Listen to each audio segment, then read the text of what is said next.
नमस्कार। हर हर महादेव। आपका सुविचार संग्रह चैनल में आत्मीय स्वागत है, जहां हम आपके लिए लाते हैं दिव्य धार्मिक और भक्ति कथाएं जो आत्मा को शुद्धता और संतुलन प्रदान करती हैं। आज की कथा में हम आपको एक अनमोल कहानी सुनाने जा रहे हैं जो माधव पंडित और एक विशेष बैल के जीवन की अद्भुत घटनाओं पर आधारित है। इस कथा के माध्यम से हम समझने की कोशिश करेंगे कि किस प्रकार हमारे पिछले जन्मों के कर्म हमारे वर्तमान जीवन में अपना प्रभाव छोड़ते हैं। आइए, भगवान शिव की अनंत कृपा आप पर सदा बनी रहे। अब हम इस दिव्य कथा का आरंभ करते हैं। एक समय की बात है, एक गांव में माधव नाम का एक गरीब पंडित रहता था। माधव का इस दुनिया में कोई नहीं था, इसलिए पेट भरने की उसे कोई विशेष चिंता नहीं थी। किसी भी घर से उसे मुट्ठी भर आटा या चावल मिल जाता था, उसे बनाकर वह अपना गुजारा कर लेता था। पंडित माधव की जिंदगी इसी तरह से गुजर रही थी। एक दिन वह सोचने लगा कि धीरे धीरे मैं बुढ़ापे की ओर बढ़ रहा हूँ। अभी तो मैं लोगों के घर जाकर पूजा पाठ करके अपना पेट भर लेता हूँ, लेकिन जब मैं बुढ़ा हो जाऊंगा तब इस दुनिया में मेरा कोई नहीं है जो मेरा ख्याल रखेगा। मेरे बुढ़ापे में मुझे कौन बैठा कर खिलाएगा। इसलिए मेरी भलाई इसी में है कि मैं आज से ही अपने भविष्य के बारे में सोचना आरंभ कर दूं, वरना बुढ़ापे में दर बदर की ठोकरें खानी पड़ेगी। यह सोचकर पंडित माधव अगले ही दिन से भोर होते ही घर से निकल जाता था और पूरा पूरा दिन एक दरवाजे से दूसरे दरवाजे जाकर पूजा पाठ करता।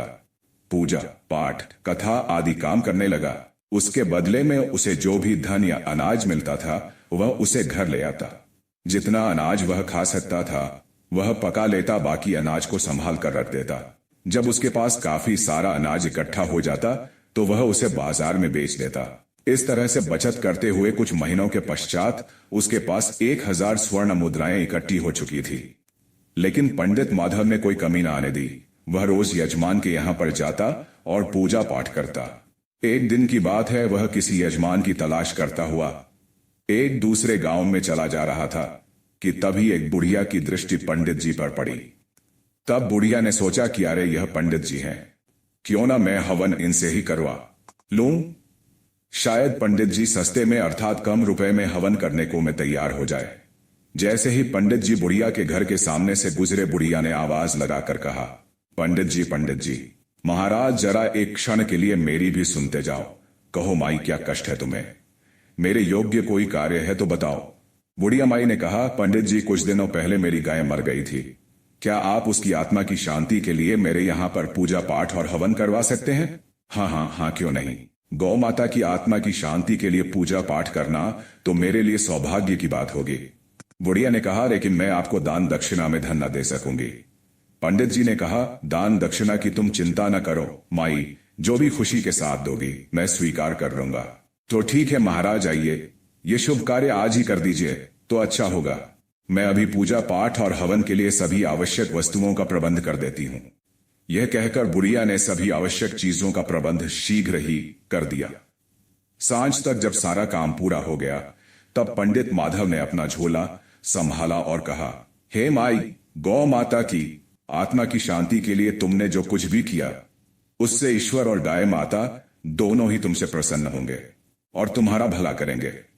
अब मैं अपने घर को वापस चलता हूं, इसलिए तुम्हें श्रद्धा पूर्वक जो भी दान दक्षिणा देनी है दे दो। अवश्य महाराज, कृपया करके बाहर चलें। झोपड़ी के बाहर आकर बुढ़िया एक बछड़े को अपने साथ ले आई और पंडित जी की ओर बढ़ाते हुए बोली, आप दक्षिणा में इस बछड़े को ले जाए महाराज। जिस गाय माता की आत्मा की शांति के लिए आपने इतना कुछ किया है यह उसी का बछड़ा है। इस जन्म देने के साथ ही वह गाय मर गई। पंडित जी बोले, लेकिन मैं इस बछड़े का क्या करूंगा माई? बुढ़िया माई बोली, पंडित जी आप इसे पालिए, यह बड़ा होकर एक दिन आपके अवश्य ही काम आएगा। इसके सिवाय आपको दक्षिणा में देने के लिए मेरे पास कुछ नहीं है और इसके खाने पीने का बोझ उठाना भी मेरे बस के बाहर की बात है। मैं बुढ़िया स्वयं अपना गुजारा नहीं कर सकती, अपना पेट नहीं भर सकती, तो इसका पेट कहां से भर पाऊंगी। पंडित जी मुझ गरीब की अवस्था पर रहम कीजिए और कृपा करके दक्षिणा में इसे ग्रहण कर लीजिए। बुढ़िया की बात सुनकर पंडित जी सोच में पड़ गए, क्यों ना मैं इसे ग्रहण कर ही लूं। मैं अकेला ही रहता हूं, ये बछड़ा साथ में रहेगा तो इसकी देखभाल करने में मेरा मन भी लगा रहेगा। यजमान से थोड़ा बहुत घास फूस इसके लिए भी मांग लिया करूंगा। वैसे भी मिली हुई चीज को हाथ से जाने नहीं देना चाहिए। बुढ़िया माई के पास इसके अलावा और कुछ भी तो नहीं है। तब पंडित जी बोले, माई, तुम श्रद्धा पूर्वक मुझे दक्षिणा में यह बछड़ा दे रही हो तो मैं इसे स्वीकार करता हूं। लाओ, इसकी रस्सी मुझे दे दो। ईश्वर आपका भला करे। पंडित जी, यह लीजिए रस्सी। और इस तरह से पंडित माधव उस बछड़े को लेकर अपने घर की ओर चल दिया। पंडित माधव बछड़े को अपने घर में ले आया और उसी दिन से उसका पालन पोषण करने लगा। वह रोज किसी भी यजमान की तलाश में जाने से पहले बछड़े को उचित चारा पानी खिला जाया करता था और संध्या को लौटते समय किसी से थोड़ी सी घास तो कभी किसी से थोड़ा सा भूसा ले आया करता था, क्योंकि गांव में भूसे और घास की कोई कमी नहीं थी, इसलिए कोई भी बछड़े लायक चारा उसे देने में आनाकानी नहीं करता था। इस तरह से उसके साथ साथ बछड़े को भी खाने पीने की कोई कमी नहीं रहती थी। समय बीतता गया और कुछ ही वर्षों में वह बछड़ा एक हट्टा कट्टा विशालकाय बैल बन चुका था। उस गांव में तो क्या, आसपास के भी कई गांव में उस बैल के जैसा कोई दूसरा बैल नहीं था। गांव के लोग जब बैल को देखते तो आपस में बातें करते, पंडित जी के बैल का तो कोई मुकाबला ही नहीं है।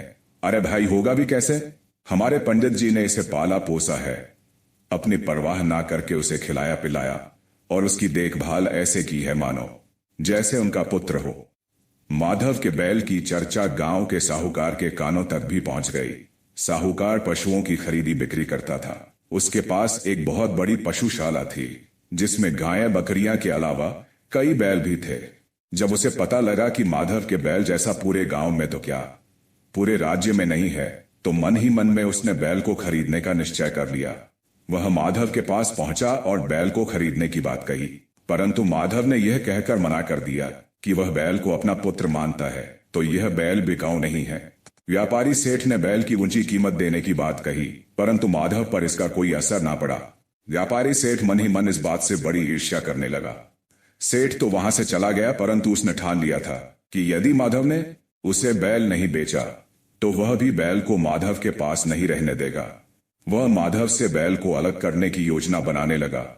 इस तरह से वह व्यापारी एक दिन राज्य के राजा के दरबार में गया और राजा से बोला, महाराज, आपकी गौशाला और पशुशाला में एक से बढ़कर एक गाय और बैल होंगे, परंतु मेरे गांव में एक ब्राह्मण माधव के पास जो बैल है उसका तो कहना ही क्या। इस तरह से उसने राजा को वह बैल खरीदने के लिए प्रेरित किया। व्यापारी जानता था कि ब्राह्मण माधव राजा को मना नहीं कर सकेगा। आखिर सेठ की बातों से प्रभावित होकर राजा ने माधव को दरबार में बुलाया और उसका बैल खरीदने की बात कही, परंतु माधव ने किसी भी कीमत पर बैल बेचने से मना कर दिया। फिर क्या था, राजा को इस बात पर क्रोध आ गया। उसने तुरंत सैनिकों को आदेश दिया कि बैल को लाकर हमारी पशुशाला में बांध दिया जाए। राजा के आदेश का पालन किया गया और माधव से उसका बैल बलपूर्वक छीनकर राजा के पशुशाला में बांध दिया गया।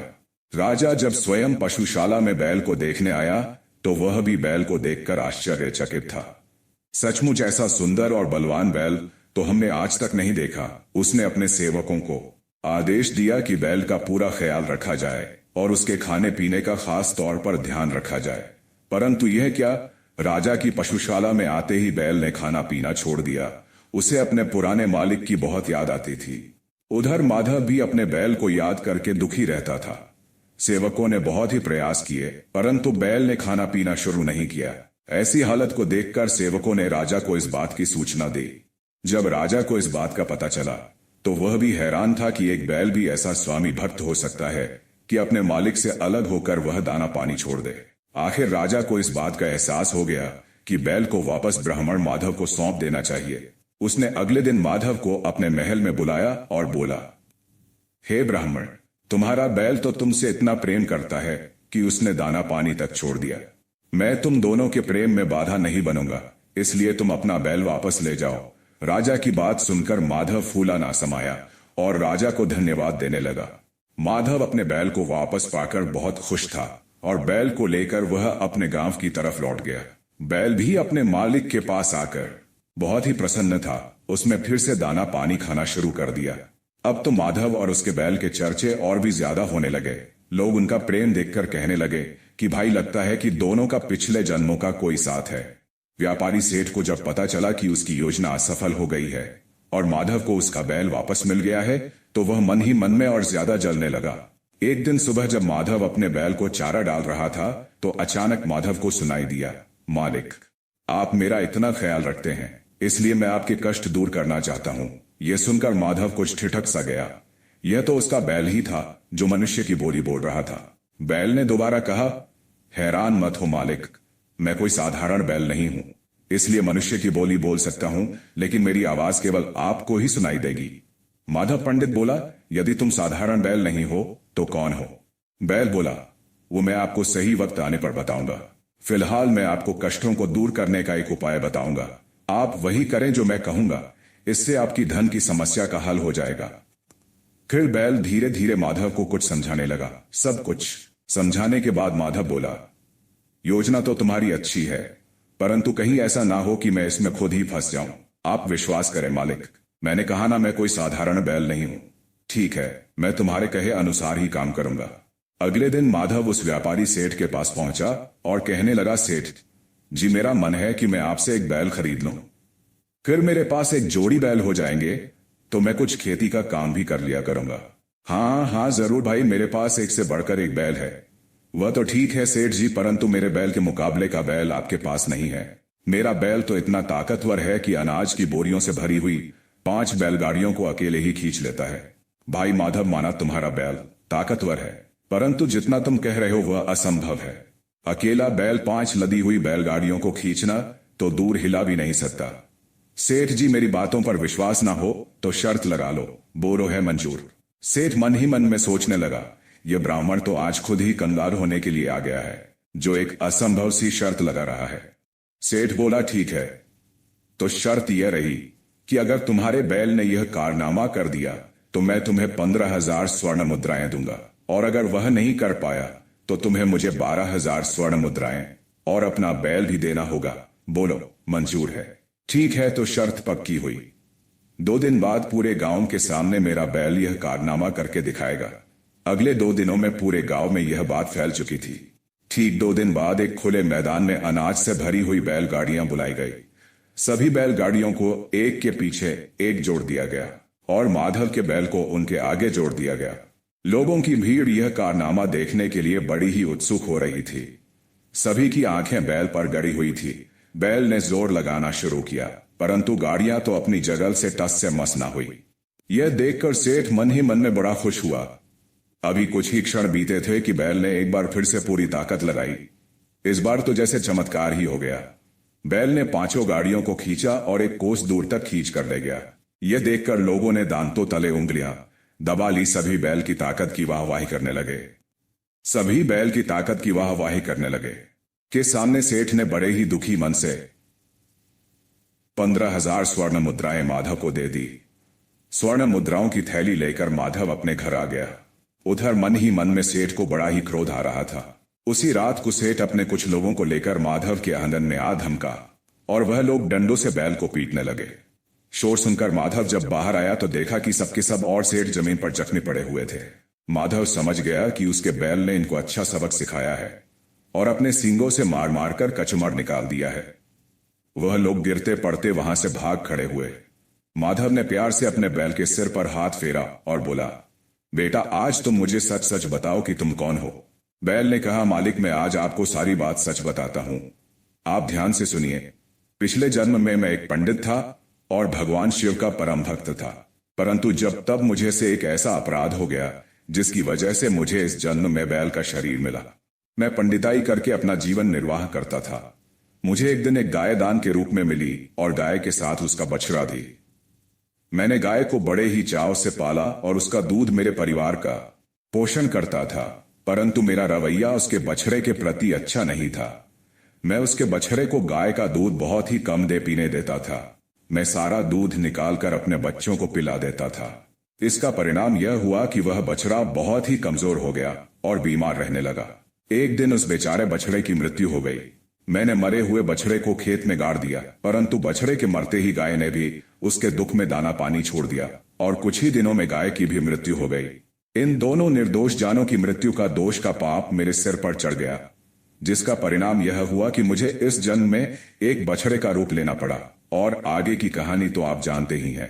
मैं आपके पास पहुंचा और अपने पापों का प्रायश्चित मैं इसी तरह से कर सकता हूं कि आप जैसे दयावान और परोपकारी ब्राह्मण की सेवा और सहायता करूं, क्योंकि आपने बिना किसी स्वार्थ के मुझे पाला पोसा और एक पुत्र की भांति प्यार किया।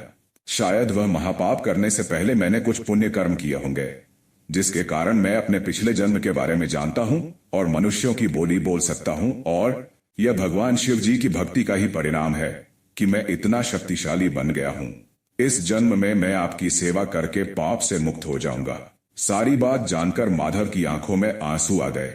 इस घटना के बाद व्यापारी सेठ ने भी कभी माधव को परेशान करने की हिम्मत नहीं की। माधव और उसका प्यार बैल, पिता और पुत्र की तरह जीवन बिताने लगे। तो देखा आपने कैसे हमारे पिछले कर्मों का लेखा जोखा इस जीवन में हमें भुगतना पड़ता है। इसलिए हमेशा अच्छे कर्म करें ताकि जीवन में सुख और समृद्धि बनी रहे। अगर आपको यह वीडियो पसंद आया हो तो कृपया हमारे चैनल को सब्सक्राइब करें, लाइक, कमेंट और शेयर करें। बेल आइकन को दबाना ना भूलें ताकि आप हमारी आने वाली सभी कहानियों से जुड़ सकें। हर हर महादेव। धन्यवाद।